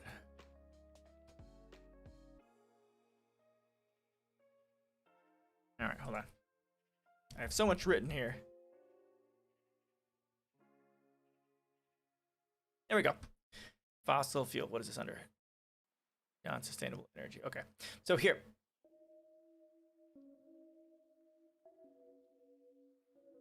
Okay, so fossil fuel. We will make the money back from the below process in 10 years due to healthcare savings alone by reducing pollution, increasing efficiency, and saving the environment. Fossil fuel industry will be held accountable for knowing about and suppressing climate change data and knowledge for decades, destroying the environment for profit, suppressing technologies that could put them out of business, and their owners and managers shall be tried for crimes against nature. An immediate and complete stop to all fracking processes. Okay, blah, blah. You'll receive a 20% increase in corporate and management taxes. Yeah, and they've got 1 year to create a 5-year plan to shift to sustainable energy. But this is it. They need to be held accountable for the, quote, negative externalities that their business has caused. And people need to have their asses go to jail. All right. But the latest twists and turns in the Chevron case may also be particularly bad news for climate activists. Mere 20 companies are responsible for a third of the greenhouse gases emitted in the modern era. Chevron ranks second only to Saudi Aramco among them, and it's increasingly clear that addressing the climate crisis will require confronting these mega emitters whose resources for litigation dwarf that of any individual. Making Chevron and other companies clean up the messes created by their oil production will speed the transition away from fossil fuels, according to Rex Weiler, an environmental advocate who co-founded Greenpeace International and directed the original Greenpeace Foundation. Hydrocarbon companies are forced to pay for the true cost of their product, which includes the environmental cost. It will make the alternative energy systems more competitive, said Weiler. Which is what my policies say. That's what my policies do. Exactly. Make them pay for the harms of the negative externalities of doing business. And start putting fuckerheads in jail. Accordingly, Weiler feels that the climate movement should be focused on Chevron's case and Donzinger's legal battle. One of the most effective things climate activists can do right now to change the system would be to not let Chevron get away with polluting in these countries, whether Ecuador, Nigeria, or anywhere, said Weiler. While some human rights and environmental advocates have tried to call attention to Donzinger's case and Chevron's bullying of him, Weiler felt that the outcry should be louder. After seeing what's happened to Donzinger and some of his former allies, whom Chevron has gone after as non-party co-conspirators, people may be afraid to stand up to the company. Donzinger himself is living in fear. There's no set punishment when a judge files for criminal contempt of court, so he spends his days worrying what will happen to him next. It's scary, he told me. I don't know what they're thinking. Yeah, he can't make money, so his bills are getting higher, so he's being fucked over from every single aspect. But Weiler pointed out that Chevron, which could still be forced to pay the multi-billion-dollar judgment by courts in another country, is also afraid. They are afraid of the precedent. Not only is Chevron afraid, the entire extraction industry is afraid of the precedent, said Weiler. They do not want to be held responsible for the pollution of their industry. True fucking statement. This is just horrific. And this is what we're against when it comes to saving humanity from extinction. See how hard they're trying to destroy this one man and trying not to pay for the cleaning up of the pollution that they've created. This is what we are. This is what we're up against. It's this profit over humanity, profit over the environment. It's profit over everything. And again, and you guys are fucking sick and tired of hearing me share this post, but it's all about this right here: tension within methods of exchange. It all comes down to this. And someone on Facebook just shared this, as I talked about earlier. And the last quote from this: "Gaming Mind, how you doing, man? How you doing? You caught the last 3 minutes. You caught me right as I was sharing tension within methods of exchange. How amazing is that? How's your night? You've got to be tired, dude. What are you doing up this late? Super late. Kind of late. It's what fucking... I can't even do the math. Like, okay, 7... like 4 in the morning or some shit like that. Yikes. And falling asleep. Well, I'm glad you're here. I appreciate that. 2. Okay, 2. Oh, well, thanks for stopping by, saying hi. 2 o'clock in the morning, dude. Oh my God. If only I was that young again. My bedtime is, I start yawning at 9. And then I'm like 8:30, 9 o'clock, I'll start yawning. And then, yikes. Young. You're a young gun. I'm so fucking old, dude. So old.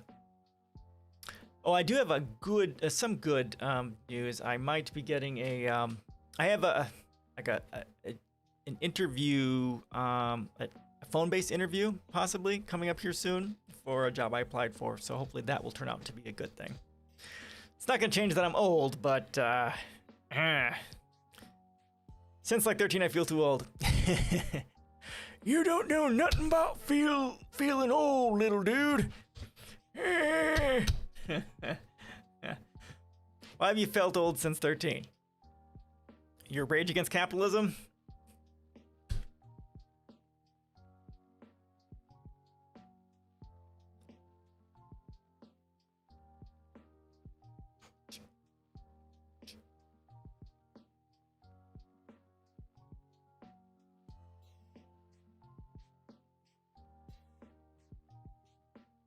I started feeling old before when?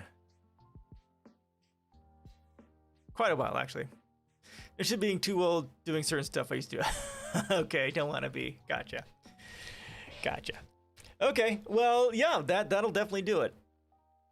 I remember being SIR'd for the first time. It was devastating. These kids, they're probably high schoolers, called me sir. It just took the wind right out of me. I got SIR'd. Are you fucking kidding me? How old am I? What have I become? Oh, Jesus. And then my body, oh God, my knee problems, my back problems, my neck problems, that makes me all feel old. Just old. Gaining weight, of course, has made me feel old. I was like 165 out of the Navy, which wasn't quite so bad, but I've gained definitely a bit more since then. Getting old, yes. Well, tell you what, it is 7 o'clock. I'm gonna let you go to bed. And if you have any last minute comments, throw them out there.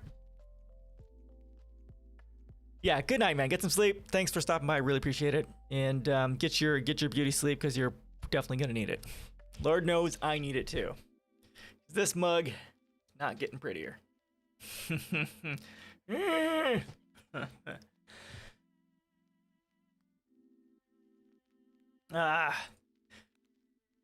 I'm fine. Gonna catch a stream earlier.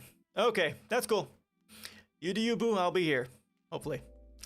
Have a great night. Get some sleep, and we'll see you later. All right, everyone. Thank you so much for joining me. I appreciate it. Have a great week. And again, I'll be streaming on Thursday at 5 p.m. Central and Saturday on 3 p.m. Central. And if you want to support me on, like on Twitch, you've got my access to my Facebook, Twitter, Discord. My Patreon is down there, and all that sort of stuff. So, all right, everyone. Thank you. Have a great week, and we'll see you guys later.